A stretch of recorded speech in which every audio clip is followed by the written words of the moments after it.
This might be the most shocking feature in all of Antarctica. What do you think of when you see it? Honestly, I think of the glacier having its period. Okay. Yeah. Blood Falls. What is this place? Why is there so little ice on this part of Antarctica? And why is this glacier bleeding?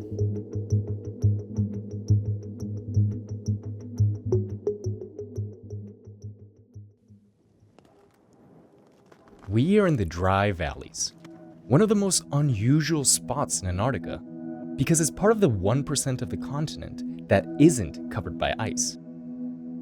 Instead, here we find craggy mountains. Rock is carved by wind and grit to form impossible-looking sculptures. It looks more like Mars than Earth. This makes the Dry Valleys one of the most scientifically interesting regions to study on the planet. I think it's a great analog for both Mars and a place like Enceladus. And here in the Dry Valleys, Blood Falls is one of the most intriguing features. Blood Falls is a bit of an obsession for a lot of people. I mean, there's nothing else like this on Earth. It's like this really visceral feature just jumps out at you, Blood Falls. It's an outlier, and so we learn from those extremes, right? It's different than anything else we know. To find out more about this exotic landscape, we've come to Lake Bonney to meet with scientists Jill Mikucki and Peter Doran. You heard that right. This is a lake. It's really like any other lake on Earth, but there's just a really thick ice cover that stays here all the time. Peter studies the lakes and streams. He's a hydrogeologist. Jill is a microbiologist. She studies what's living here. So there's actually stuff living in the dirt. Oh yeah, Oh, yeah, in the dirt and in the lakes, in the lake ice, in the rocks. There's actually worms in the dirt. glaciers. There's microscopic worms, nematodes. What? I can't believe anything lives here, where it can get down to negative 75 degrees in winter. What got me interested at first was this notion of how life survives below ice because of other worlds in our solar system. Places like Mars, Europa, or Enceladus. These are going to be really cold places. So this is running water. That's So- actually the Blood Falls, actually flowing. I don't know. We'll see. Let's go find out. Okay. I've joined Jill to investigate what exactly Blood Falls is and why she's so fascinated by it. Those gloves. It's well below freezing, so I'm surprised to see running water on a day like today. To figure out what's going on, we measure the temperature of the water. Let's see. Look at that. It's minus 5.2. Wow. I need to When put my glove negative back on my 5 hand. Celsius is how much Fahrenheit? Probably. You could do that in your voiceover. Negative 5.2 degrees Celsius is about 23 degrees Fahrenheit. Why is this water flowing almost 10 degrees below the freezing point of water? Right now, the salinity is reading, I don't know if you can see that, 75 parts per thousand. Oh, 80, there he is, 83 parts per thousand. What's like ocean water? 35. Oh, wow. So this is super salty. This is super salty. This water isn't frozen because it's so salty. More than twice as salty as ocean water.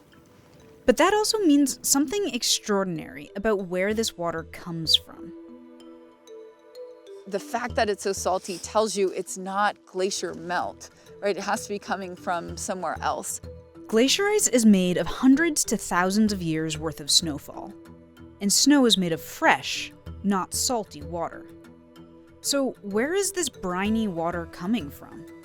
Looking around, there's another clue. The red color that makes this feature look bloody. All the red here is iron oxides. But as you can see, this water here is pretty clear. If the water is clear and there's iron in it, that means it hasn't been oxidized yet. And as it spends time at the surface, that's when it becomes oxidized and leaves this beautiful red color around. The red crust on this glacier is actually rust.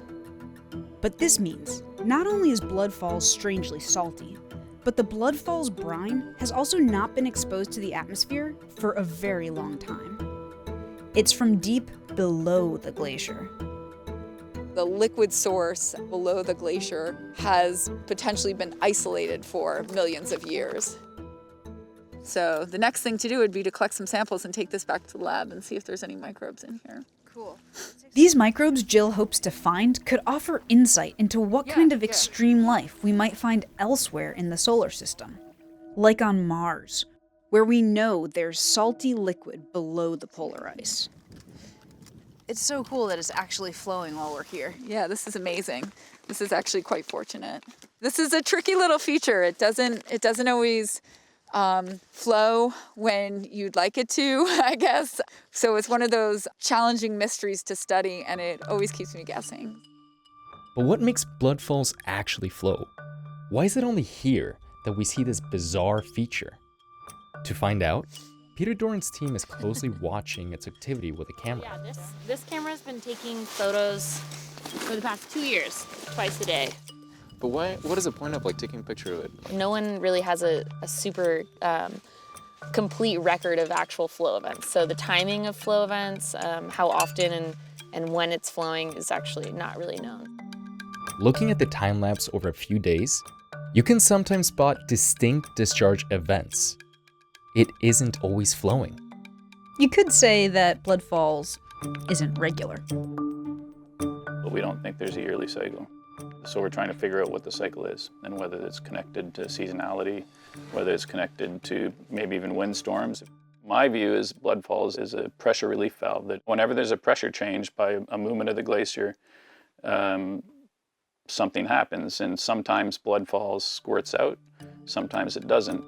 Peter thinks that bloodfalls flows when there is pressure from the glacier on the underground liquid. Which begs the question, how big is this aquifer that feeds bloodfalls? Is this an isolated system? Or is bloodfalls tapping something bigger?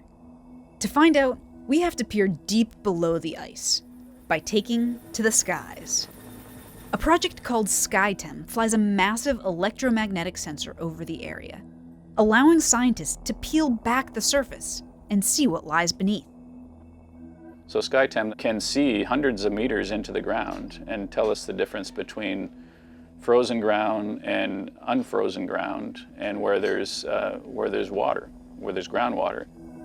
SkyTem has revealed that there is much more to the Dry Valleys than meets the eye. Here, the green shows underground liquid. Lots and lots of it. This part of the Dry Valleys has an expansive groundwater system. For the longest time, we didn't think there was groundwater underneath the Dry Valleys. And so we've always viewed these lakes as being isolated. They weren't connected by any groundwater system. And then we flew the sensor over. We spent 2 weeks flying this sensor around the Dry Valleys, and it completely changed our perception of water and connectivity in the Dry Valleys. So perhaps it's like a deep groundwater system that might exist on Mars. They've recently found a subglacial lake below the southern ice cap on Mars.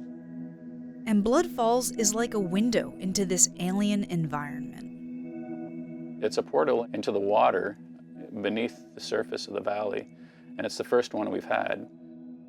By studying it, scientists may discover clues about how life could evolve and survive in the extreme environments of other planets. How do you live in the absence of sunlight for extended periods of time? What does that look like? What unique adaptations do these organisms have to be able to survive in cold, darkness, under extremely saline conditions? If we can understand how life operates below ice here, we have a much better chance of maybe knowing where to look or how to look for the life on other worlds.